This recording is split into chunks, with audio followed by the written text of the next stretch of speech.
This video is getting very popular on Facebook and Instagram, so I want to bring it up for you guys here.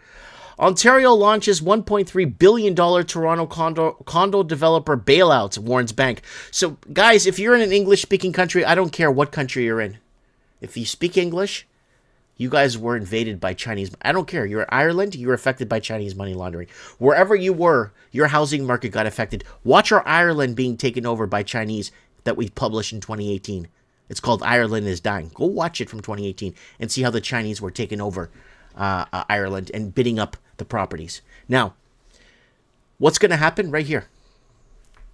Ontario launches $1.3 billion Toronto condo developer bailouts. So these condos were originally built for Chinese people to launder their money and leave it empty. Who cares? Now, they're going to default. So what's going to happen? Your tax dollars are going to bail these pricks out. Watch this here.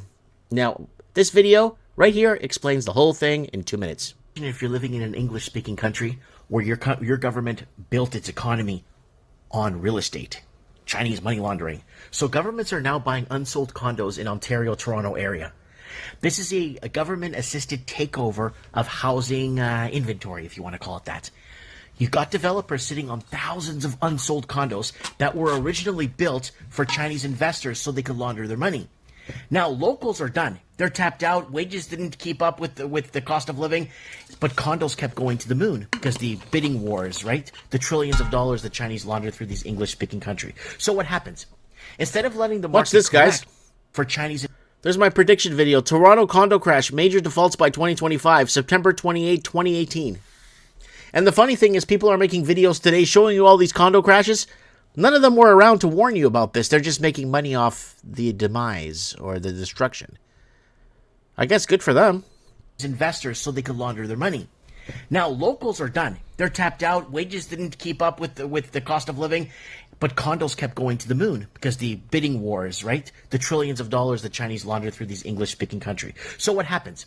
Instead of letting the market correct, instead of letting the prices come down so young families could actually buy something, the government steps in and says, don't worry, developers, we'll buy it. With what? Your tax money! Now, those same overpriced units that the local Canadian proper, Australia proper, whatever, can't get into, they don't become affordable homes anymore. They don't correct. They become rentals. So you don't own anything. You just rent forever. This is the shift. So here it is. Back in 2017, we were reporting right here. 2017, work 25 years just to put a down payment on a home. That's how long it took you back in 2017. 25 years to put a down payment, not to buy a home in cash. You could go to any lower U.S. state. You could work 5 years and pay off a home. This is garbage in Canada. Look at this. 2017. Look at that. This is the shift right here from ownership society to a controlled rental economy. Yeah. And these condos are being slated. Now there's a rumor that these condos are being slated for new coming migrants. Not immigrants, because immigrants built this country. Migrants come after it's built, right? They'll say, we're helping the housing supply. No, you're protecting the inflated prices. You're stopping the reset. Because if prices drop, the whole system gets exposed. Everything gets exposed. They try to fix the housing market by bringing in, 4 million Indians since 2020, and that backfired drastically. So instead, they prop it up. They convert ownership into rentals and lock the next generation out. This isn't affordability. This is containment, is what they're doing. Yeah, that's what it is. And the question you need to ask yourself is basically, if the government becomes the buyer of last resort, who really owns the housing market in your country? And where do you fit into it? Mike Martin's here. I have spoken. So that's me looking down.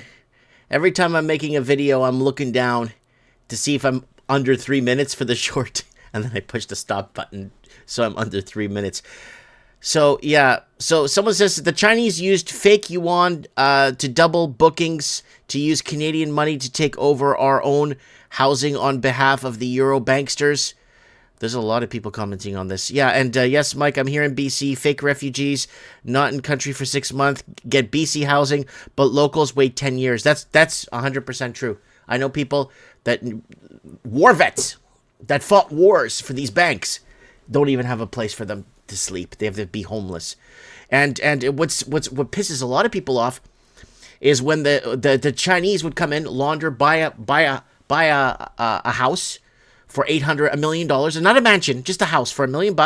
Then they bring grandpa over from China, and then grandpa gets a full $2,400 a month pension.